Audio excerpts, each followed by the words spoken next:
Bonjour à tous. Aujourd'hui, on va voir la perspective cavalière ou l'art de représenter en 3 dimensions sur une feuille en papier en 2 dimensions.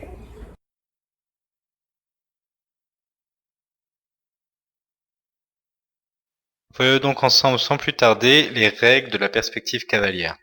Je vous ai représenté ci-dessous un parallélépipède rectangle et on va voir les règles pour le tracer. Donc la première règle, c'est que les faces de devant et de derrière sont en vraie proportion. Là, pour ce parallélépipède, vous remarquez qu'ils ont exactement la même taille. Et on a des angles droits, ce sont des rectangles, c'est normal. Par contre, les latérales, elles, sont déformées. On voit qu'elles ont un angle de 30 à 45 degrés.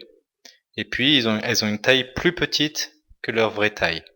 Donc ça, c'est une des règles à connaître pour la perspective cavalière. On va mettre un angle pour les faces latérales, elles seront déformées. Dans la réalité, ces faces sont des rectangles.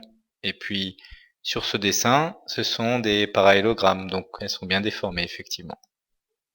Enfin, la dernière règle, c'est que les arêtes invisibles sont en pointillés. Ici, elles apparaissent en rouge.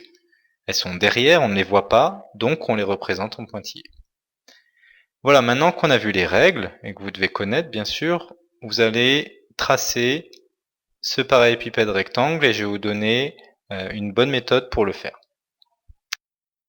Commencez par faire les faces de devant et de derrière, elles sont identiques, elles sont décalées, mais la face de derrière est en pointillé parce qu'on ne sait pas encore quelle arête va être visible et quelle arête va être invisible. Première étape.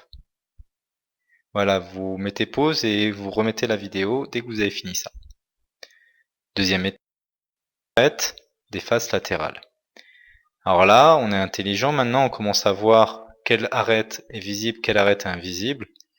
Là donc j'en ai fait 3 en trait plein parce qu'elles sont visibles et une en trait pointillé parce que je vois qu'elle va être derrière. Et puis la dernière étape, les faces de derrière qui sont en fait visibles, je les repasse, tout simplement. Donc on va s'entraîner ensuite en classe à faire des figures plus complexes que le parallélépipède rectangle, comme par exemple un prisme à base triangulaire.